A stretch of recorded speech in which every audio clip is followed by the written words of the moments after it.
Hi everyone, Stephen Vantassel here, wildlife control consultant, bringing you another episode of Living the Wildlife as part of the Pest Geek podcast family. Hey, glad to have you on board. Glad you joined us. Do take a few moments and just click subscribe. We'd love to have you, and certainly give us some thumbs up or a star or ring the bell or whatever type of uh, broadcasting area you're grabbing our podcast from. And so definitely stay tuned, because I try to produce at least one podcast or vodcast, I guess, a week. So if you're interested in learning more about wildlife control and vertebrate pest management, would love to have you subscribe. And hey, and don't forget to give us some ideas and things that you're interested in. So otherwise, I'm just going to write about what I'm interested in. Now, that may be enough for some of you, but I don't know all the challenges that you're experiencing. So I would love that kind of feedback. And how do you reach me? So that would be wildlife control consultant at gmail.com. That's wildlife control consultant at gmail.com. And then you can always check out my blog at wildlifecontrolconsultant.com. And again, all that information is available at no cost for you. And check out some of the other things that we're selling on the site. And so my mission here is to help you become more productive and informed about the opportunities and risks involved in wildlife control or vertebrate pest management, depending on how you want to define it. So again, glad to have you on board. And so I'm really excited about the presentation and topic that I'm doing today, because we're really getting geeky. Remember, this is the Pest Geek podcast family, and we're allowed to get geeky. We're going to get into some weeds today, because I'm going to try to help you answer the question, how do you know whether one bait is better than another bait? Have you ever thought about that? This is one of the great mysteries in wildlife control, because the fact of the matter is that, bait making is sort of like, it's secretive and it's nuanced, and it involves a lot of variables. It's kind of like things in the past when they were always trying to, like alchemy, they were trying to convert lead into gold. And so it had a little mystery to it. It has some chemistry, and it has a magical sense to it. And we're all looking for that one bait that just simply pulls the animals in from miles away to do what we want them to do. Well, it's certainly, obviously the truth is different than that, but it's certainly cool.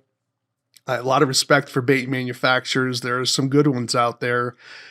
But do we really have good data about which baits work best? Because ultimately, it doesn't matter whether the bait works great in another state. You need to find out, do your baits work great in your area? That's what matters. So, and here's the problem. You say, well, I have an idea of what it is, and, because I do this and this and this. But yeah, but the problem is that we rely on memory.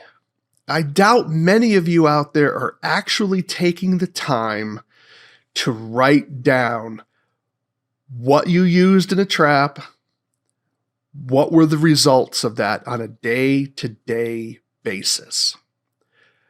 Because we there's a lot of fallacies in terms of research, in terms of relying on your memory. One of them is called the recency fallacy, or the recency error. And what that means is that when we're evaluating results of our work, we tend to remember what happened most recently. So we may be using a particular bait and we're like, yeah, the last 3 times I used it, man, I just hammered those animals. But we forget about the previous 10 times where it didn't work, because maybe there was too much time separated. Maybe we're trying to trap a specific animal that we don't do ordinarily. And, we did it maybe 2 years ago, and then we started again, and we're using this new bait we pulled off the shelf or purchased or whatever, and it's really working well. But maybe we used the same bait 2 years ago and forgot.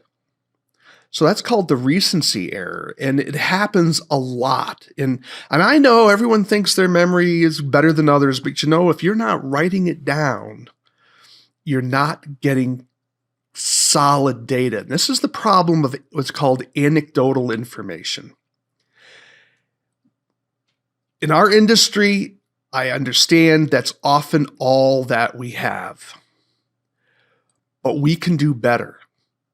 And I'm going to encourage you to take a few moments and really drill down into some of the work that you're doing, because I believe that a small portion of your time needs to be dedicated to research. Now, you're not going to be publishing this per se necessarily, but you need to be thinking about, how do I improve my business? Because a lot of times we get into a rut, and then we're not perceiving that the economic situation is changing, and we get what's called caught out, and all of a sudden we think we had a good business model and something revolutionized in the industry. We have maybe a new competitor, maybe there's been a regulation change, who knows? And we're not ready for it. Doing your own research and learning your own data is one of the ways that you can keep an edge over your competition, and making sure that you're not always looking behind your shoulder, where's my competition, that you're just pressing on and you're making them watch you. All right, enough of that. So how do we determine in a more scientific manner which of two baits? You have bait A or bait 1 and bait 2. How do you know which one is better than the other? Well, you have to set up a test, and you have to make it as even-handed as possible. You have to make sure that you're using the right amount of bait, that you make sure you're using the bait, you're positioning the baits appropriately with those baits. You got to make sure that that the opportunity for an animal to enter that trap is relatively equal. And you're going to do it over a consistent basis over a period of time. So you have to be sure you have to set up the experiment. So you're going to have, let's say we're going to test bait 1 and bait 2, and let's say we're going after raccoon. So you're going to have to put at least 2 traps at a location. Bait 1 with bait the first trap with bait 1, bait the second trap with bait 2, and you're going to have to make sure that they're positioned in a manner that allows that raccoon equal access to the trap. But if you're not sure, then you have to sort of let every other job switch directions. Maybe use a compass dial or something. You're trying to reduce the number of variables involved. Now, I would encourage you, if you're doing this, is that you're always doing this test in the same type of conditions. That is maybe a domiciled raccoon, that you're never going to put this test out when you're dealing with raccoons that are transient. Okay. But that's just me. You can certainly do this with transient raccoons, but I would think it would be important not to mix and match transient raccoon damage versus domicile damage. If you're not familiar with what that means, is domicile damage means the raccoons are living on the client's property, maybe in an attic, in the basement, underneath the shed. That's domicile damage. Transient damage is when the raccoons are visiting the client's property, performing damage, maybe raiding the grapes or tearing up the turf or raiding the trash cans or whatever, but they're not living on the property. That's transient damage. My advice to you would be, if you're going to be testing baits, if you're going to test them on transient raccoons, then make all of your events transient raccoons, or all your events domiciled raccoons. I'm not sure I would mix and match them, but it's your call, right? It's your business, but you just want to make sure you're trying to reduce as many variables as possible. You want to make sure you're using clean traps, or if you're not, then you're always being careful not to use bait 1 in a trap where you use bait 2, because you don't want to have cross-contamination, right? That's going to really screw things up. You got to make sure your hands are clean so that you're not cross-contaminating these traps, right? So think of it like you're trying to eliminate all of those particular variables, okay? That's your setup. Now, how do you organize your data? All right, so I'm going to use an Excel spreadsheet here, so let me pull it up. So here's our Excel spreadsheet. Notice I have the dates. Again, I just sort of created this data. This is not my research. I'm just creating this as an illustration for you. So I'm hoping you're going to be able to see this. Let me see if I kind of zoom in a little bit better here. Okay. Let me blow this up a little bit more.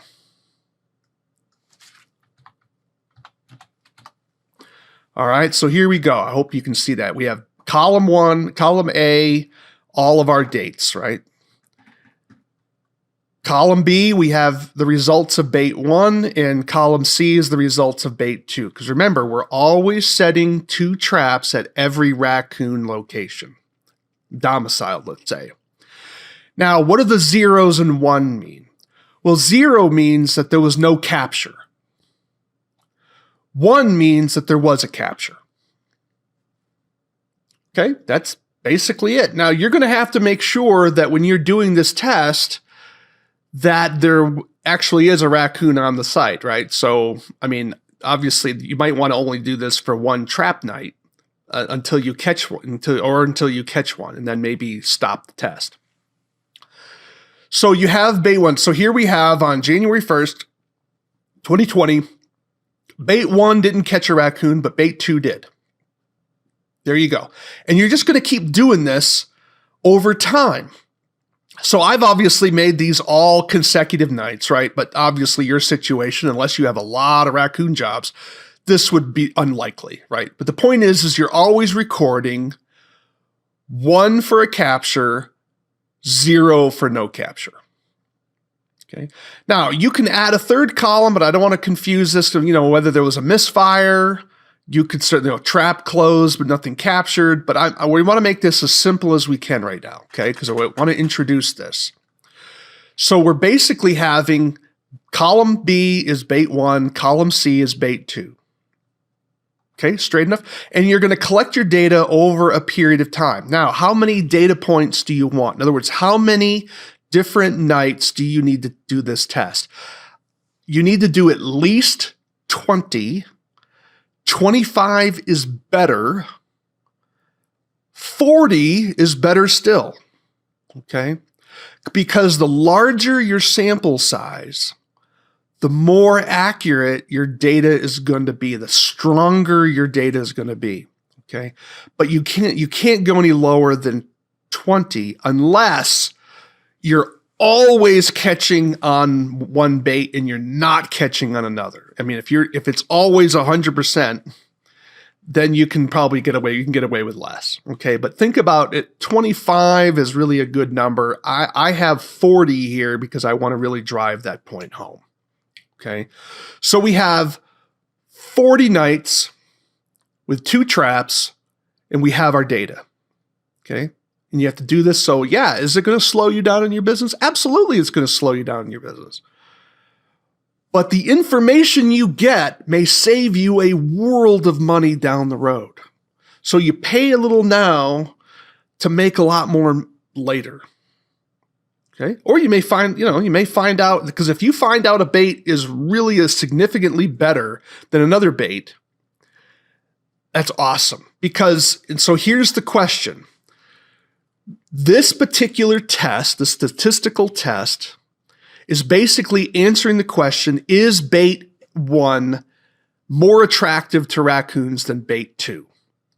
So what's called the null hypothesis is that there's no difference. They're equal. And then the non-null hypothesis is that there is a difference. Now, when we're dealing with statistics, you always have to overcome the problem of randomness. Now, what do I mean by that? And that is, it is theoretically possible that the raccoons you were studying were just stupid and they were so hungry they were going after anything. So in other words, one bait may have just been getting lucky because for some reason or other, you always put that bait closer to the entrance hole than the other bait. And so therefore the raccoons were hungry. These 40 nights, the raccoons were hungrier and they always went into bait 1 because for some reason you put your trap closer to the door on bait 1. So to overcome this issue of just pure luck, we have to put what's called a significance value. In other words, what type of difference do we want to look for other than just random chance? And typically that's known as the p-value. I don't know why it's called p-value, maybe probability is probably why. But typically it's what's called a 5 percentile, because if you take some dice and roll the dice, what is the possibility of you getting snake eyes 5 times in a row? Pretty rare, right? It's pretty hard to do snake eyes 5 times in a row, but it's possible. So that's the same way when we're doing this test. We can say, what number am I going to look for? What probability level am I going to look for to say that bait 1 is better than bait 2 or bait 2 is better than 0.1? Now, typically, researchers use what's called a 5% probability level. And that is, if the difference between these two results is a 5% probability level, that is, there's only a 5% chance that the results I'm getting are luck, I'm going to take that as real. Because if someone had dice and they've rolled 5 snake eyes in front of you, you'd probably think, that's probably loaded dice. There's a weight in there somewhere. So that's what you want to have that kind of probability. And so typically that's known as a p-value, and 5% is the number. So we're going to do something here called a t-test. Okay, you don't have to know what all that means, but what we're doing is the t-test says we're going to average the results of column B, and then we're going to average the results of column C, that's bait 2, and then we're going to see, are the means, that's the average, are the means of these two results different enough to suggest that one bait is better than another up to a 5% probability level. Okay, now I know this is pretty abstract. Bear with me, it will make more sense as we go on. So again, we have our data. Bait 1, bait 2, we have our dates, but bait 1, bait 2. So what the first thing we're going to do is we're going to come down here and we're going to do a sum. We're going to sum these columns. And so with Excel, it's really easy. We're going to go up to home and we're going to do an auto sum, and that's B2 to 41, and we're just going to hit enter. So there are 23 times out of 40 raccoons came into this trap.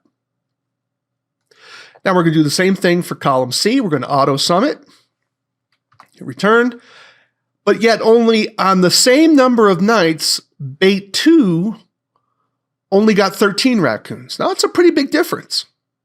Okay. So now we're going to do the next one and we're going to average it. And so we're going to come up here to auto sum again and we're going to do average. Now this says B2 to 42. Now that's obvious. We don't want to average our sums, right? So we're going to change this to row 41. Hit return. And then we're going to do the same thing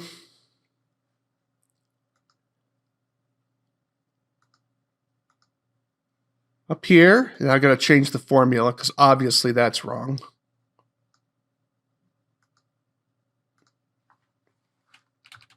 Bear with me here.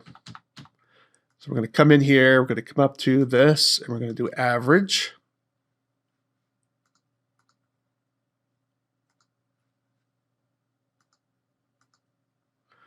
Again, we're changing this to 41. So notice on the averages, so on average, over half the nights out of the 40, we captured a raccoon. Whereas on bait 1, on bait 2, we only got almost a third. So a third of the nights we only caught a raccoon. Is that a significant enough difference to tell us whether or not bait 1 is better than bait 2? Now, some of you may be saying, well, yeah, I would rather have a 50% chance of catching the raccoon than a 30% chance. Well, that makes sense, but is it statistically rigorous enough? What happens if we did another 40 nights and our numbers are different because we're looking here at just random chance, right? That's why the larger your sample size, the better, the more likely you're getting more solid data, because you're always understand there's a randomness in nature. It's not perfectly random, right? It's not just we're going to walk out the door and fly off into space because gravity stopped, right? But there is a randomness. Sometimes, like, that's why I tell people it's better to be lucky than good, right? You may be a great trapper, but would you rather be lucky to catch the animal, or would you rather be good? Because if you're lucky, you win, and it's a lot less work, right? So with this, we're trying to find out if bait 1 is really better than bait 2, or is it just, did it have a run of good luck? Does that make sense? So now we do what's called the t-test. All right, so I'm going to put this down here. I'm going to put this in as a p-value, and we're going to do what's called a t-test. So what we're going to do is we're going to go up to our formula, our formulas, and we're going to click formulas, and then we're going to hit more functions, and then we're going to go into statistical. Now there's a lot of stuff here, right? So a lot of it we're not going to worry about. We're going to come all the way down to t-test. And you get this really confusing function up here, okay? It's going to give you these terms, and I'm going to help walk you through it here, okay? T.test is the function or formula that you're looking for. Now, when it asks you for array number 1, it means column, for us, it means that column B, bait 1. So we're going to put a B2 for the box B2.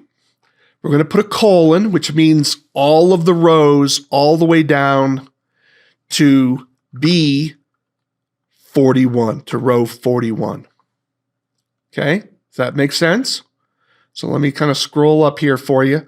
We're going from B2, and we're getting this whole column all the way down to B41. That's array number 1. Then we're going to do we're going to do bait 2, which is C, column C2, also to C, colon 41. Now, when it asks you for the tails, I'm going to draw a little something here for you so that you understand when we talk about probability distributions. You probably heard of something called the bell curve.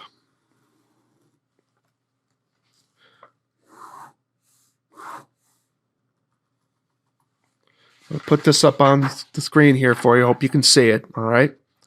That's the bell curve. The tails refer to out here.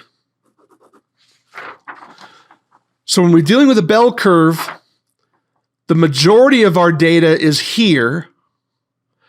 We want to find out, we want to get results out to the 0.5 level, which means 0.025 out here and 0.025 out here, because we're looking to do a two-tail test. All right, you don't have to necessarily know what all that means, but this is what we mean by the tail out here, these outliers. And so we're going to have a two-tail test. We're going to put the number 2 in there. And then it's asking us what type of t-test we want to do. And we're doing what's called a paired t-test. And that is signified by the number 1.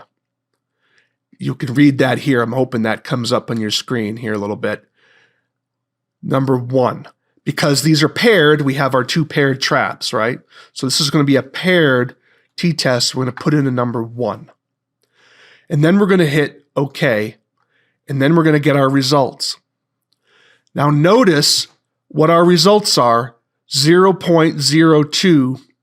So our significance value, if you remember what we said here, was 0.05, because we said we would want to go for a 5% significance level. And that is, there's only a 1 out of 20 chance that the numbers we have here are just luck.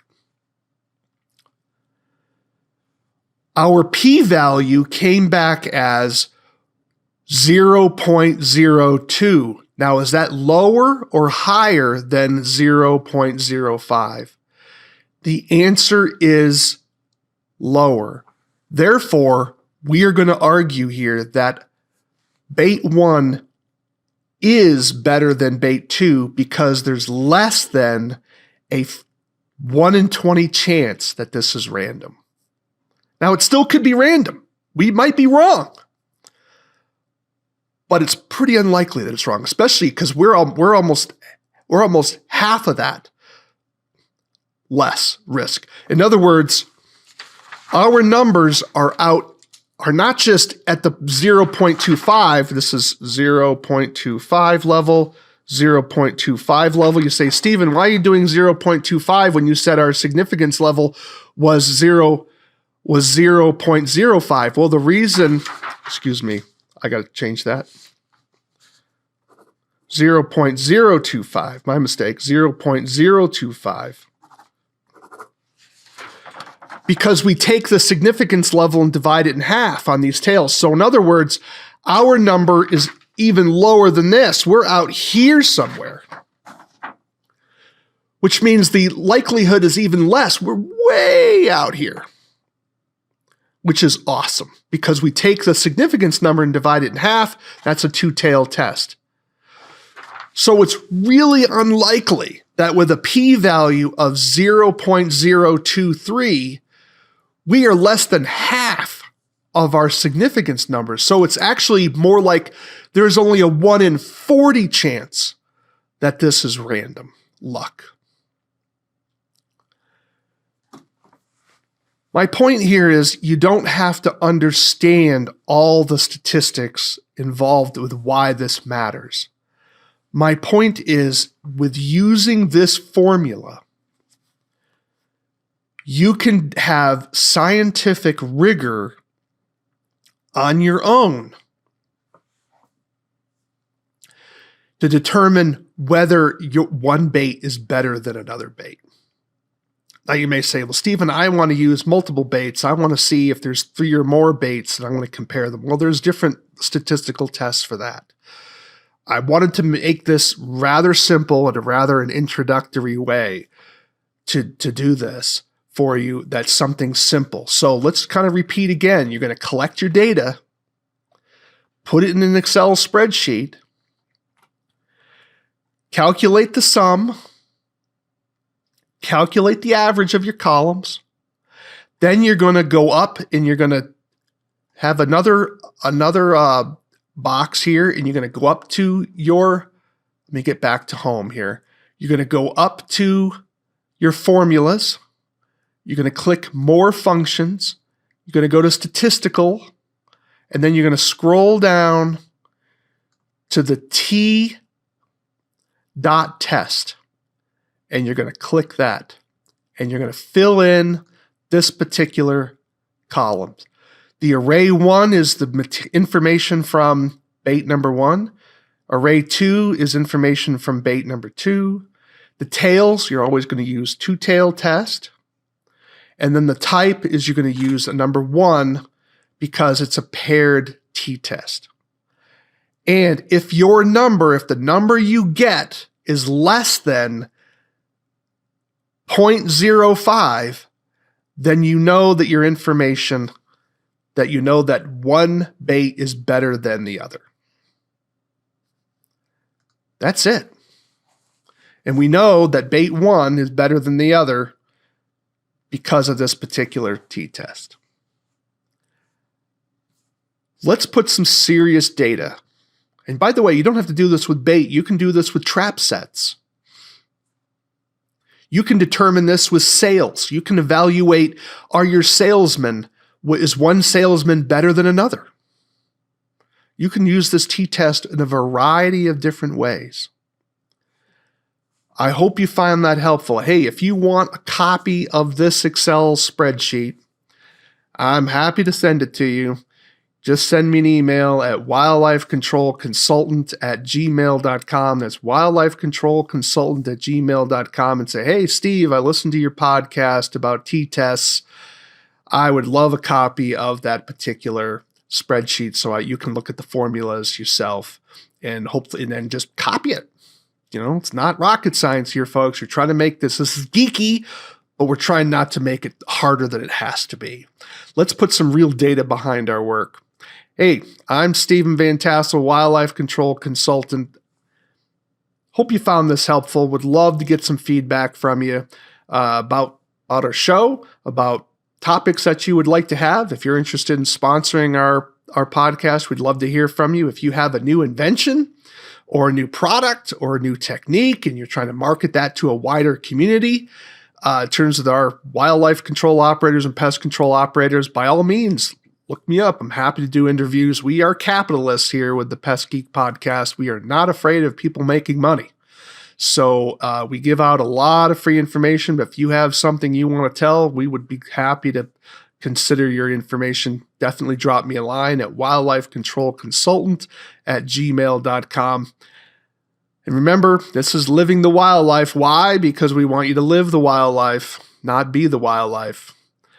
Thanks for listening, everybody. Take care.